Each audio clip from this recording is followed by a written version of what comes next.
It was a Tuesday night just past 9 p.m. when my world collapsed like a house of cards. I walked into our Fort Worth home, expecting Ian's laughter, Olivia's voice. Instead, silence hit me like a freight train. Ian's toys littered the living room floor. His favorite green dinosaur, the one he never left behind, was gone. Olivia's car wasn't in the driveway. No note, no call, no trace. My 5-year-old son and my wife of 7 years had vanished into the Texas night. I checked my phone. Her last text from noon read, "We're safe now." Safe? From what? From me? I called her. Voicemail. Again. My hands shook as panic sank its teeth in. I dialed 911, voice cracking. "My wife took our son. I don't know where they are." Police swarmed in, radios buzzing, red and blue lights slicing through the blinds. Home security footage showed Olivia at 3 p.m., buckling Ian into her sedan, her face stone cold, deliberate. She glanced at the camera, eyes locked on it, like she was taunting me, like she wanted me to chase her. An Amber Alert went out fast. Ian's face, those big brown eyes I'd kill for, flashed across every screen in Texas. My boy was out there, scared, and I was helpless. Friends blew up my phone asking what happened, but I was in the dark. Olivia had been slipping away for months, obsessed with her new friends in Dallas. But this, kidnapping Ian? It was a nightmare I couldn't wake from. She'd started calling me a threat, saying I'd ruin him. Me, the guy who tucked him in every night, reading Goodnight Moon until he giggled. I sat on Ian's bed, clutching his pillow, his shampoo's faint scent breaking me. Was she running from me? Or toward something darker? The cops were on it, but sitting still wasn't an option. I had to find them. What father wouldn't burn the world down for his kid? But here's the gut punch, the question that still cuts deep. What do you do when the kidnapper, the one you're fighting to save your child from, is the mother they love? How do you fight that? Scene 1.2. Meet me before the madness.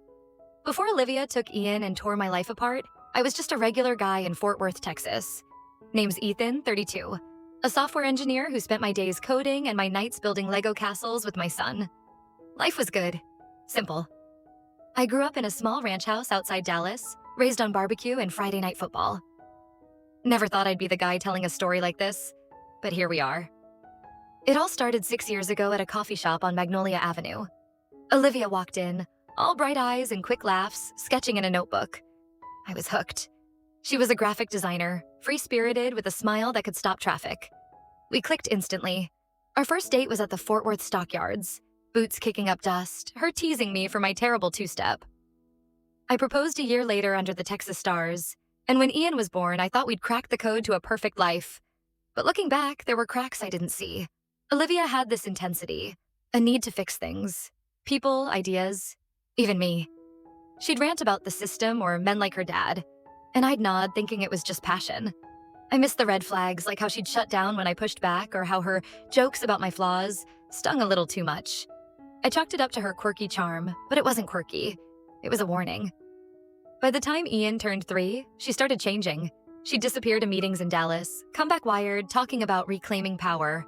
I thought it was a phase, maybe a new art project. I was wrong. That coffee shop girl was fading, replaced by someone I barely recognized. And me? I was too busy being dad of the year to notice the storm brewing. How do you miss the moment your wife becomes a stranger? That's the question I keep asking. Because if I'd seen it coming, maybe I could have saved Ian from what happened next. I missed the signs when Olivia started slipping away, too caught up in diaper changes and deadlines to see the woman I loved becoming someone else. By 2022, those Dallas meetings she kept running off to weren't just a phase. They were the spark that lit the fuse. She'd come home late, eyes blazing, talking about a group she'd joined, some radical feminist collective called Sisters of Dawn.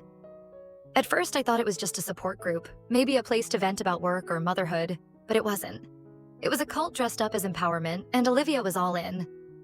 I tagged along once, driving her to a community center in Deep Ellum, figuring I'd grab a beer nearby while she did her thing. Big mistake. The vibe was hostile from the jump, women glaring at me like I'd crashed their sacred circle. Inside, it was less sisterhood, more sermon.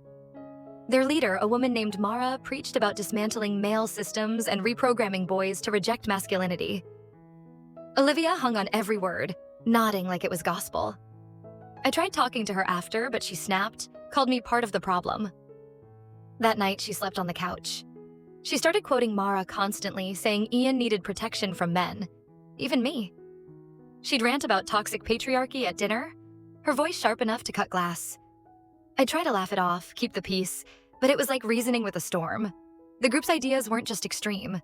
They were dangerous, twisting her love for Ian into something dark. She'd spend hours on their private forums, her phone glowing late into the night. I caught a glimpse once, messages about saving boys by any means necessary. It chilled me to the bone. Looking back, I should have fought harder to pull her out, but I was still hoping my Olivia was in there somewhere. I didn't know how deep she'd fallen until it was too late. How do you save someone who thinks they're saving the world? That question would haunt me as our marriage started to crack under the weight of her new obsession. The Sisters of Dawn didn't just change Olivia, they weaponized her. Our Fort Worth home, once filled with Ian's giggles and our late-night talks, became a battlefield. By late 2022, every conversation was a minefield. I'd ask about her day, and she'd launch into rants about toxic masculinity or how I was oppressing her by paying the bills. Small stuff, like me forgetting to fold laundry, turned into hour-long lectures about my privilege. I wasn't Ethan anymore. I was the enemy. Her words cut deep, laced with venom I didn't recognize. The woman I danced with at the stockyards was gone. I tried to fix it. Date nights, counseling, even reading the books she left around, hoping to understand her world. But nothing worked. She'd sneer at my efforts, call them performative. Once I suggested we take Ian to the Fort Worth Zoo, just to feel normal again. She accused me of indoctrinating him into a male gaze. I was losing her. And worse, I was losing us. Dinners went silent, her eyes glued to her phone, probably messaging Mara or the group. I'd lie awake, wondering how our love had turned to ash. The breaking point came when I found her journal, pages filled with notes about breaking the cycle and saving Ian from me. She wrote I was dangerous, that my love for him was tainted. It gutted me. I confronted her, begging her to talk, to come back to me. She just stared cold and said, "You'll never understand." That night, I packed a bag and slept at a buddy's place in Arlington, needing space to breathe. I thought distance might help, but it only gave her room to dig deeper into the group's ideology.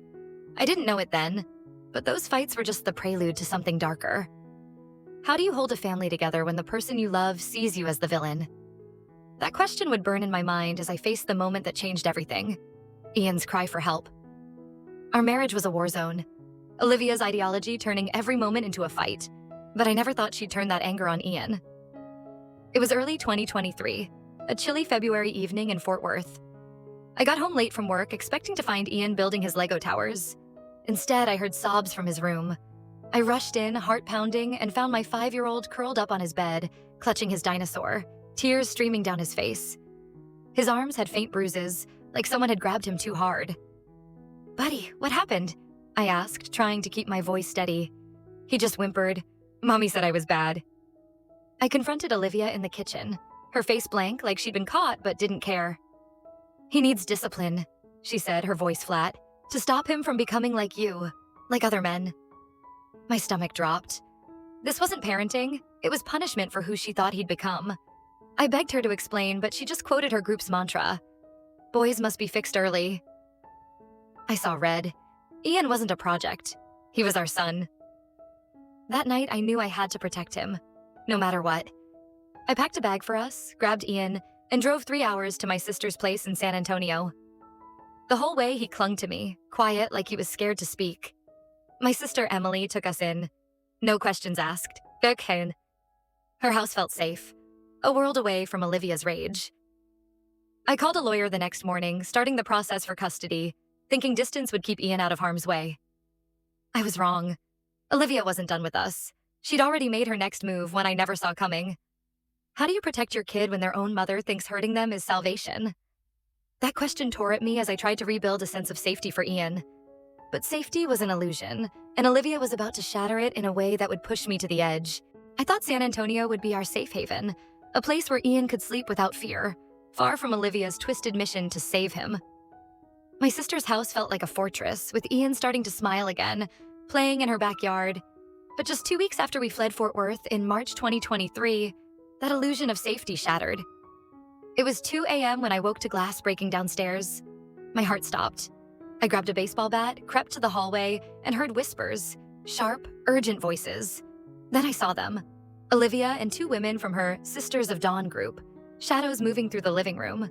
They'd pried open a window, their faces set, determined. I shouted, "Get out!" But Olivia's eyes locked on mine, cold as steel. "He's mine," she hissed, bolting toward Ian's room. I lunged, tackling one of her accomplices, a woman I recognized from that Dallas meeting. Emily called 911, her voice shaking as she barricaded herself in her room. But I was too late. Olivia scooped Ian up, his screams piercing the night, and they vanished into a waiting car. I sprinted after them, barefoot, yelling his name, but the taillights faded into the Texas darkness. Police swarmed the house within minutes, their radios crackling with urgency. They found a manifesto in the car's glove box, pages of Sisters of Dawn rhetoric about liberating boys from male corruption. An Amber Alert went out, Ian's face back on every screen across Texas. I was a wreck, pacing Emily's kitchen, guilt eating me alive. I'd promised Ian he'd be safe, and I'd failed. The cops were searching, but I couldn't just wait. Olivia had taken my son, and I'd burn the world down to get him back. How do you keep going when your worst nightmare comes true? That question drove me as I started hunting for any clue to where she'd taken him. I had no idea the chase would lead me deep into the Texas wilderness, to a place where Ian's cries would haunt me still. Olivia's break-in left me gutted, Ian's screams echoing in my head as I stood in my sister's San Antonio kitchen, cops buzzing around me. I'd failed him, but I wasn't done fighting. The Amber Alert was live, but waiting for police leads felt like surrendering. I had to find my son. By dawn, I was scouring Olivia's social media, digging through her posts on X for any clue. She'd been sloppy. Her Sisters of Dawn group had a private page, but I cracked it with an old login she'd used.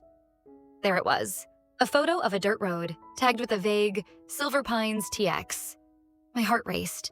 Silver Pines was a speck of a town, 200 miles north, all woods and nowhere. I jumped in my truck, the 3-hour drive a blur of coffee and dread. Every mile I pictured Ian, scared, alone, needing me. In Silver Pines, I stalked local X pages, cross-referencing posts. A gas station clerk's tweet mentioned weird women stocking up on supplies, headed toward Old Mill Road. I followed the lead, heart pounding, until I hit a dead end at a gravel path. No houses, just trees. Then I saw it. A tire track matching Olivia's sedan, veering into the woods. I parked, grabbed my phone, and called the cops, whispering my location.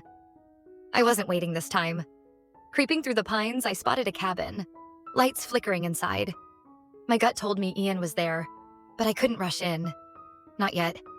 I hid, watching, every rustle in the dark spiking my pulse. Olivia's voice carried faintly, barking orders. My boy was so close, but so was danger. I clung to hope, praying the police would get there fast.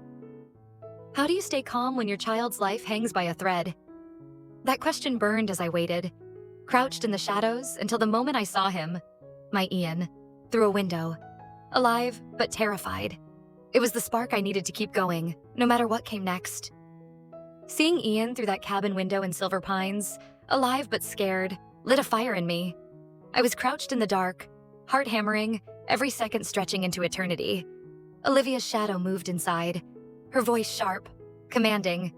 I wanted to storm in, but I held back, knowing one wrong move could cost me everything. Then headlights cut through the trees. Cops, finally. Their radios crackled as they surrounded the cabin, shouting for Olivia to surrender. She didn't. Flashlights swept the windows, and I saw Ian, clutching his dinosaur, eyes wide with fear. The police breached the door, and chaos erupted. Yells, footsteps, Olivia's screams. I ran closer, desperate, until an officer pulled me back. Then I saw him. Ian, carried out, safe. I held him tight, his little body shaking. Olivia and her group were cuffed, their mission over. But the victory felt hollow. Ian's eyes told me the scars ran deep. How do you heal a child who's been betrayed by his own mother? That question loomed as Olivia spun a new lie, one that would drag us into a different kind of fight. Holding Ian after the cabin rescue in Silver Pines felt like a miracle, but the fight was far from over. Olivia wasn't done, she just changed battlegrounds. By April 2023, while awaiting trial in a Dallas County jail, she flipped the script. Her lawyer filed for custody, claiming I was the abuser, that I'd endangered Ian by uprooting him to San Antonio. She painted me as a controlling, violent father, spinning a story so convincing it made my skin crawl. Worse, her Sisters of Dawn group backed her up, flooding X with posts calling me a monster. Hashtags like #justice. For Olivia trended in Texas, twisting my name into mud. I was floored. I'd spent every waking moment protecting Ian, and now I was the villain? Friends stopped calling. Neighbors gave me side-eye. My boss even asked if the rumors were true. Olivia's lies were a masterclass in gaslighting, each one chipping away at my sanity. She submitted affidavits from her group, claiming I'd threatened her for years, no proof, just their word against mine. The court set a hearing, and I felt the noose tightening. If she won, Ian could be taken from me. Again. I hired a lawyer, draining my savings, and gathered evidence. Police reports from the break-in, the Amber Alert, the manifesto found in her car. But doubt gnawed at me. What if the court believed her? Ian was back with me, sleeping in my Fort Worth apartment, but he'd wake up screaming, haunted by what she'd done. I couldn't lose him to her lies. How do you fight a war when the truth feels like it's not enough? That question kept me up as I braced for the courtroom battle, unaware that a stranger's courage was about to turn the tide. Olivia's lies had me cornered, her accusations and the Sisters of Dawn smear campaign painting me as a monster across Texas. I was drowning in doubt, the custody hearing looming like a guillotine. Then in May 2023, a lifeline appeared. Victoria Chen, a former member of Olivia's group, reached out on X, her message simple. I know the truth. I can help. She was a Dallas bartender who'd joined the Sisters of Dawn, but left when their ideas turned sinister. Her voice shook as we met at a Fort Worth diner, but her resolve was iron. Victoria handed me a USB drive. Recordings, texts, emails from the group's inner circle. They laid it bare. Plans to reprogram boys like Ian, to break them through fear and isolation. One message from Olivia chilled me. Ian's too soft. We'll fix him. Victoria had saved everything, risking her safety to expose Mara and the group's twisted ideology. She'd seen Ian's Amber Alert and couldn't stay silent. No kid deserves that, she said, eyes fierce. Her evidence was a game changer, turning my patchwork defense into a weapon. I passed the files to my lawyer, who called it a slam dunk. Victoria agreed to testify, knowing the group would come for her. Her courage gave me hope, a reminder that truth could still cut through lies. But the fight wasn't over. Olivia's followers were rallying, and the courtroom would be a circus. How do you thank someone who risks everything to save your son? That question lingered as we prepared for the hearing, ready to face Olivia's final stand with evidence that could bury her. Victoria's evidence was our ace, a beacon of hope against Olivia's lies. In June 2023, the Dallas courtroom was a powder keg. Olivia's Sisters of Dawn packed the gallery, their glares burning into me. She sat stone-faced, her lawyer spinning tales of my abuse. Then Victoria took the stand. Her voice steady, she played the recordings. Olivia's own words about fixing Ian through fear. Gasps rippled through the room. Texts flashed on screen, exposing the group's plans. Olivia's facade cracked, her eyes darting to Mara, who bolted for the door. The judge didn't flinch. Olivia was convicted. Kidnapping, child endangerment. I got full custody of Ian. Cheers erupted as I hugged my lawyer, but my heart was heavy. Ian's safety came at a cost. His mother was gone for good. How do you explain to a kid that his mom's love hurt him? That question weighed on me as we left the courthouse, Ian's hand in mine. His trauma, a silent shadow we'd have to face together. Walking out of that Dallas courtroom with Ian's hand in mine was a victory, but it didn't erase the scars Olivia left. Back in Fort Worth, summer 2023, I thought safety would fix everything. I was wrong. Ian, now 6, wasn't the kid who'd begged for extra bedtime stories. He'd wake up screaming, haunted by the cabin, by his mother's voice. He'd flinch at loud noises, his big brown eyes scanning for threats.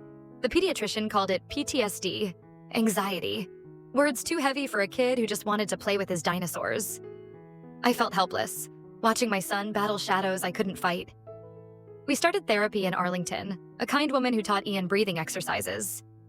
In for 4, hold for 4, out for 4, he'd whisper, clutching my hand. Some days he'd laugh, building Lego towers. Others he'd shut down, asking why mommy hurt him. I'd hold him, choking back tears, saying, "You're enough, buddy, you're perfect." But guilt gnawed at me. Could I have stopped this sooner? We found small wins. Bedtime stories returned, his giggles faint but real. Therapy helped him name his fears, and I learned to be patient. Healing wasn't a straight line. It was a messy, beautiful fight. How do you rebuild a child's trust when the world's let him down? That question guided us as we took our first steps toward a new life, one where love would slowly mend what fear had broken. Ian's healing was a winding road, each small step forward a victory against the pain Olivia left behind. By late 2023, our Fort Worth apartment felt like home again, filled with Ian's laughter and Lego castles. But I knew he needed more than just me to rebuild his world. That's when Sarah walked into our lives. A pediatric nurse at Cook Children's Hospital, she met Ian during a checkup, her warm smile coaxing a rare grin from him. She saw us, broken but fighting, and chose to stay. Sarah and I started dating in early 2024, taking it slow. She'd join us for Texas Rangers games, cheering louder than Ian, or cook Tex-Mex with him, letting him sneak extra cheese. She wasn't trying to replace Olivia. She was building something new. We married that fall in a small Fort Worth chapel. Ian, our ring bearer, his tie crooked but his smile wide. For the first time, he felt safe enough to dream big. He started talking about becoming a psychologist, wanting to help kids like him. At 7, he was already stronger than I'd ever been. Our new normal wasn't perfect, but it was ours. Barbecues in the backyard, Sarah's lullabies, Ian's growing confidence. We were a family, stitched together by love and resilience. How do you create a home where hope outshines the past?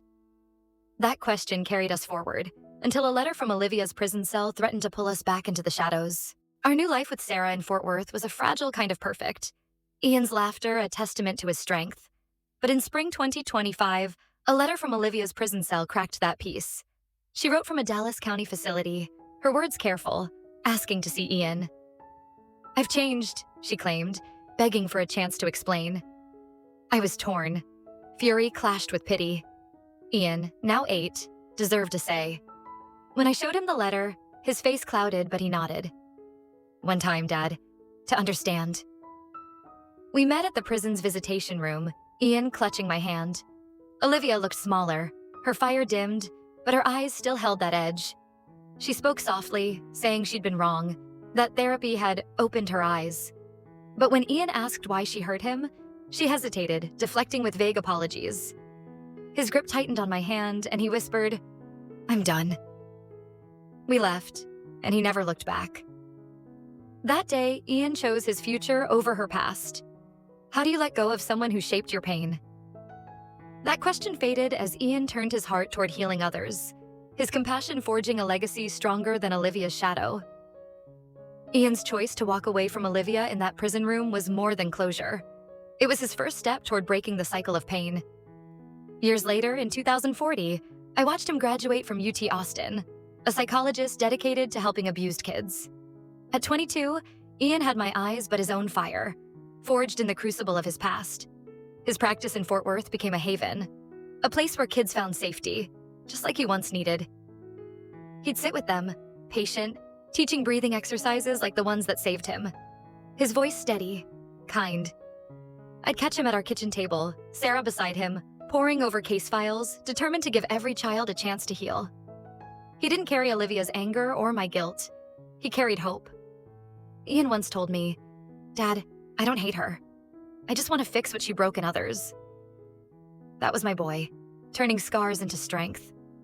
Our story wasn't about revenge. It was about redemption. Ian's work, his compassion, proved love could outshine even the darkest shadows. How do you measure a life rebuilt from ashes? That question found its answer in Ian's legacy, a beacon of healing that lit the way for us all to move forward. Ian's journey from a scared kid to a healer showed me that love can rebuild what hate destroys. His story, our story, is proof that even in the darkest moments, when loss feels like the end, there's a spark that keeps you fighting. In Fort Worth, we learned that love is the most powerful force in the universe, strong enough to mend a broken boy, a shattered father, a fractured family. Ian's work with abused kids, Sarah's warmth, my stubborn hope, it all wove a new beginning. If this story hit you, if it stirred something in your Texas heart, don't let it fade. Subscribe to hear more stories of grit and redemption. Like this video, drop a comment, tell us what moved you. Share it with someone who needs to know they're not alone. Check out those thumbnails for more tales that'll keep you hooked. Let's keep shining light where shadows fall.